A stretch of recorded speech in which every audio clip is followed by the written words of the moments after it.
अभय सिंह चौटाला की भविष्यवाणी हुई सच, बीजेपी की बड़ी मुश्किलें। आज इसी खबर पर विस्तार से चर्चा करेंगे।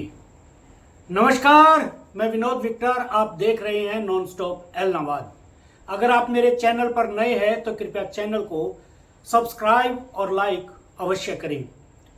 दोस्तों, अभय सिंह चौटाला पिछले काफी दिनों से एक बात कह रहे थे और बार बार भविष्यवाणी कर रहे थे। कहीं ना कहीं अभय सिंह चौटाला की ये भविष्यवाणी सच साबित हुई और बीजेपी की इस समय मुश्किलें बढ़ी हुई है। अभय सिंह चौटाला ने अपने एलनाबाद दौरे के दौरान और उसके बाद सिरसा में भी और टोहाना में भी उन्होंने ये भविष्यवाणी की थी और अभय सिंह चौटाला की यह भविष्यवाणी पूरी तरह से सच साबित हो रही है और बीजेपी इस समय हरियाणा में कहीं ना कहीं परेशान दिखाई दे रही है।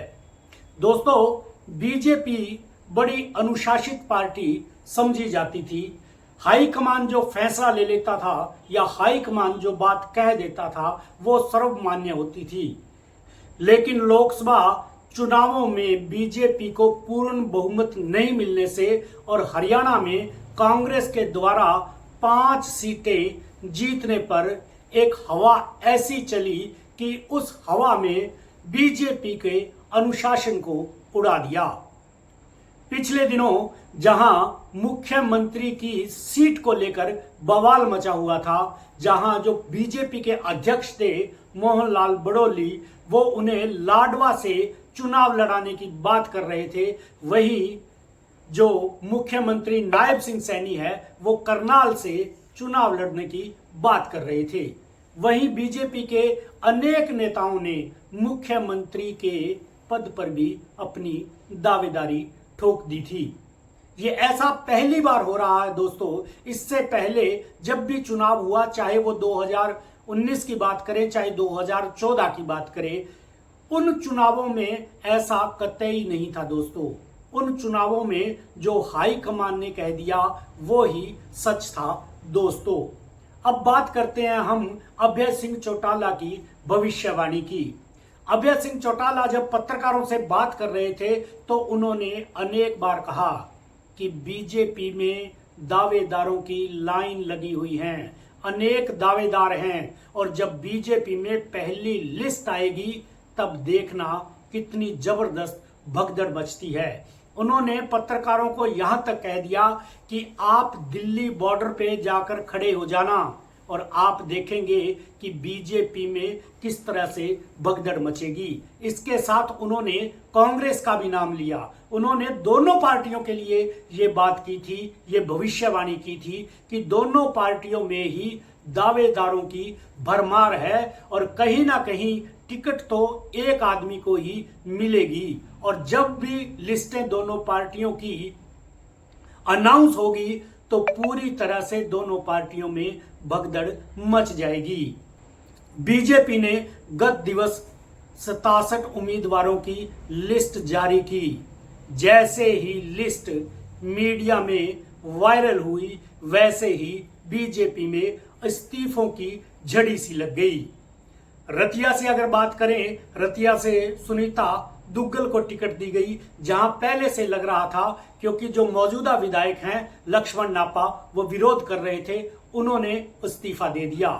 सबसे चौंकाने वाली बात, जब हिसार में कमल गुप्ता की टिकट अनाउंस हुई तो देश की चौथी अमीर महिला और कुरुक्षेत्र के सांसद नवीन जिंदल की मां सावित्री जिंदल ने भी बगावत कर दी और उन्होंने आजाद चुनाव लड़ने की घोषणा कर दी। और इसी के साथ इंद्री से भी जो पूर्व मंत्री हैं कर्णदेव कंबोज, उन्होंने भी बगावत कर दी और सोनीपत से कविता जैन और राजीव जैन ने भी बगावत कर दी। कहीं ना कहीं उन्होंने आजाद चुनाव लड़ने की घोषणा कर दी है। हालांकि रानिया विधानसभा क्षेत्र से चौधरी रंजीत सिंह ने तो पहले ही अनाउंस कर दिया था कि वो रानिया क्षेत्र से चुनाव अवश्य लड़ेंगे, बीजेपी अपना देखे। अब चौधरी रंजीत सिंह ने भी अनाउंस कर दिया है कि वो रानिया से आजाद प्रत्याशी के तौर पर चुनाव लड़ेंगे। वहीं चौधरी देवीलाल के पोते आदित्य चौटाला जो डबवाली से टिकट चाह रहे थे, वो पहली लिस्ट में नाम नहीं आने से वो भी नाराज बताए जा रहे हैं। बीजेपी में बड़े पैमाने पर हुई इस बगावत से हाई कमान भी इस समय परेशान है। वहीं बीजेपी की इस बगावत को देखते हुए शायद विरोधी पार्टी कांग्रेस ने कुछ सबक लिया है। उन्होंने अपनी जो लिस्ट थी वो 2-3 दिन के लिए होल्ड कर दी है दोस्तों।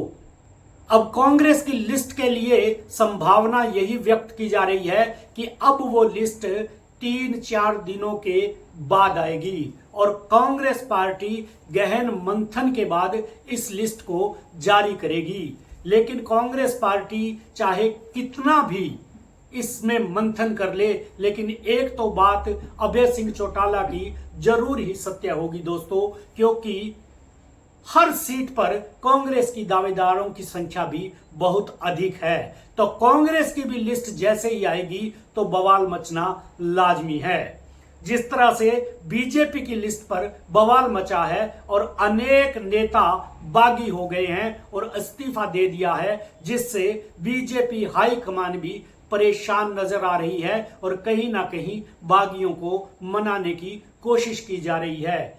बीजेपी में लिस्ट आते ही मची भगदड़ और कांग्रेस पार्टी की संभावित भगदड़ से दोनों पार्टियों को कितना नुकसान होगा, ये तो आने वाला वक्त ही बताएगा। आज की खबर में इतना ही, फिर मिलेंगे किसी और खबर के साथ। तब तक के लिए नमस्कार।